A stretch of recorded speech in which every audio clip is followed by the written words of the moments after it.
Hey everybody, it's your favorite librarian, Mrs. M, back in the elevator room with another Main Student Book Award First Chapter Friday. Today we have We Are Wolves by Katrina Nannestad, and it's really cool and it's historical fiction, so we're going to read the blurb quickly and then get right into the first chapter because it's a little long. So, sometimes it's good to be wild. Sometimes you have to be. When the Russian army marches into East Prussia at the end of World War II, the Wolf family must flee. Being caught by the Russians or the Americans would be the end for them. Liesel, Otto, and baby Mia's father has already been captured, and they get separated from their mother in a blizzard after only a few days on the run. Liesel had promised Mama that she'd keep her brother and sister safe no matter what. They'll forage in the forest if they have to. Little do they know that there are hundreds of other parentless children doing the very same thing. And they very quickly, too, learn that sometimes, to survive, you have to do bad things. Dangerous things. Wild things. Sometimes, you must become a wolf. So let's get right into the first chapter. This is a made-up story. The characters are not real, but the wolf children, the Wolfskinder, were real. The wolf children were German children left alone in East Prussia at the end of the Second World War. Lost or orphaned, thousands of these children survived by living wild in the forests and scavenging what food they could from farms, houses, and the land. Many headed north to Lithuania, where life was also hard, but food was more abundant. Some were secretly adopted by Lithuanian families, but they had to give up all traces of their German identity. Others worked like slaves in return for food and shelter. The wolf children were victims of war. Chapter 1. Hitler's a toad. Our entire household is gathered in the parlor for this big moment. Mama, Papa, Oma, Opa, Otto, Mia, and me. And Otto has decided to go wild. Hitler's a toad, he yells again. Mama rushes forward and clamps her hand over Otto's mouth, but Otto pushes it away and shouts even louder. Hitler is a toad! A big, fat toad, warts all over! Now Mama clamps her hand to her own mouth. Papa stands in the middle of us all, dressed in his uniform. He's still Papa, but now he is also Soldier Erich Wolf. He has been called up to serve in the German army and is more than Otto can bear. It is more than any of us can bear, but Otto is only 7, and he doesn't understand that we must make sacrifices. For Germany. For our beloved leader, Adolf Hitler. And he doesn't know how to hold the anger, the sadness, and the fear inside. Hitler's a toad, he shouts once more. Papa drops his rucksack. Otto, he snaps. You must not curse Hitler, ever. It's dangerous, hisses Mama. Terribly dangerous, whispers Oma. And wrong, I add. We love Hitler. Mama frowns. Papa frowns. Mama's hand slips from her mouth to her chest. Opa snorts. Opa seemed to be snorting more and more these days. Perhaps he had a cold that just won't go away. Mia has been silent and staring, but now she pipes up. Boo! Boo! She's only 1.5, and it's her favorite thing to say. She's trying to say boom, boom, which is Otto's favorite thing to say. Otto's always playing war games and blowing things up. All the boys are. Otto loves war and battles and tanks and planes and soldiers, but not at this moment. Not when it's our own Papa who's becoming a soldier and being sent away from home. Otto puts his hands on his hips and glares at us all. If Hitler's so great, why is his photo turned towards the wall? I look over to where Adolf Hitler hangs above the dining table. Otto is right. Our beloved leader is facing the wallpaper. He should be looking into our parlor, shining his goodness and love upon us all, just as he does in every other family's parlor. But he's not. He's facing the wall. Who would do such a thing? Otto and I both look to Papa. Papa looks to Opa.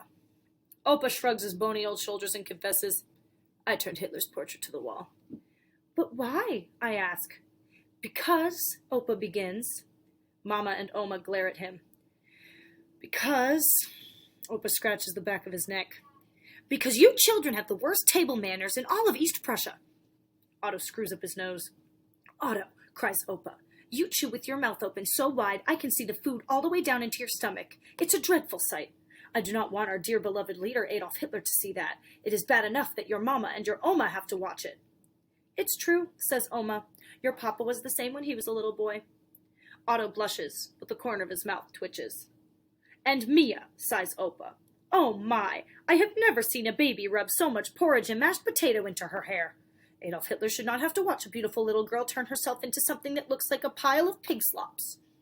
Mia looks up at the mention of her name. Mia! And Liesel, Opa growls, rolling his eyes and slapping his forehead. When you cut up your food, your elbows stick out and flap so much that you look like a chicken. I'm fearful that you will take flight, an 11-year-old girl behaving like such a silly chicken. Should our dear Führer be exposed to such a ridiculous sight? Otto and I are now giggling. Now, Mama nods at Opa. Opa walks over to the picture and turns it the right way around. Adolf Hitler is looking down on us once more. Now, children, says Papa, his face stern. Best behavior while I'm gone, use your manners, wash behind your ears, and no more rude words about Hitler. Opa snotes one more. Papa, coos Mia. Papa's scowl melts. He drops to his knees and opens his arms wide. Otto and I rush at him. Mia toddles in. Even Mama joins us. Papa folds himself around us until we are a Papa, Liesel, Otto, Mia, Mama blob. It is our favorite thing to be, this blob. I press my nose into Papa's coat and breathe deeply. I love the smell of Papa. He is soap and schnapps and nutmeg, but now, in this moment, there is something new, something bitter, like pickled onions. Papa smells of sorrow.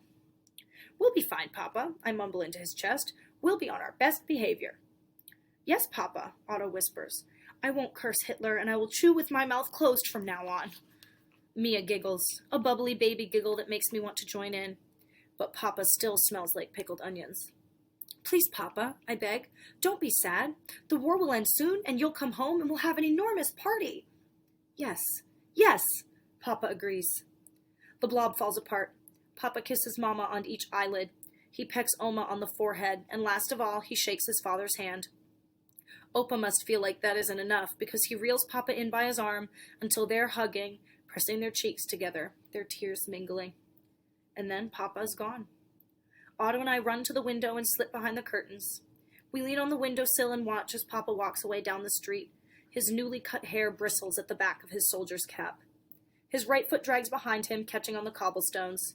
It's because of his bad leg, the one that was squashed beneath a horse when he was just a boy.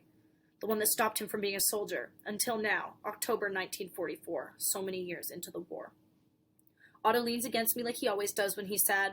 I wrap my arm around him and squeeze him into my side. We watch as Papa stops in the middle of the street. He is joined by the others from our village who have been called up at last to serve as soldiers in the glorious German army. There is Herr Wagner, who has 3 fingers missing, Herr Schmidt, who has a glass eye, and Jakob from 3 doors down. Jakob's uniform is too big. It has been made for a man, but Jakob is a skinny 16-year-old boy. He looks like a scarecrow with his sleeves flapping down over his fingertips. 4 new soldiers, I say. No, 5, shouts Otto. Look, Hitler even wants Herr Beck in his army. Otto turns to me, his eyes wide. Herr Beck is ancient, Liesel, almost as old as Opa, and he's deaf, as deaf as a post. Otto is right. Herr Beck is a clockmaker, and I expect that all that ticking and chiming has worn out his eardrums. The other day I called hello as I passed his shop, and he replied, Yes, business is slow these days. We watch as Herr Beck huffs and puffs to catch up to Papa. Papa holds the old man's arm when he gets his breath back. Then together, Hitler's new soldiers disappear down the street. 3 old men, a boy, and a limping Papa. They will all be heroes soon, when Germany wins the war. Hans and Wolfgang are playing in the street, shouts Otto. He flaps through the curtains back into the sitting room. Mama, can I go out and play? Otto leaps from sadness to joy so easily. Mama blinks as though she can't quite remember where she is. Of course, she says, her voice flat. Take Mia with you. Her stroller is by the door. A bit of fresh air will do you both good. Otto swoops Mia up from the floor and runs into the hallway. Mia squeals with delight and fear as he tosses her into the stroller and rattles her down the steps into the street. I stay at the window and watch as he runs towards Hans and Wolfgang, pushing Mia in her stroller, making tank noises. Chug, chug, chug, he shouts. Boom, boom, boom. Mia jiggles and yells, Boo, boo, boo. I slip out from behind the curtains. Mama and Oma have disappeared into the kitchen to make our supper. Opa has retired to the basement to mend our boots. I'm all alone. I look at the Papa-shaped sag in his armchair. I flop into it, close my eyes, and breathe in. Soap, schnapps, nutmeg. Soon, I whisper, Papa will be home again. We obviously know that that's not the case, because we read the blurb. If you are interested in We Are Wolves, a fabulous historical fiction, come on down to the Reiki Library and grab it for me, your favorite, Mrs. M. Thanks, everybody. Bye!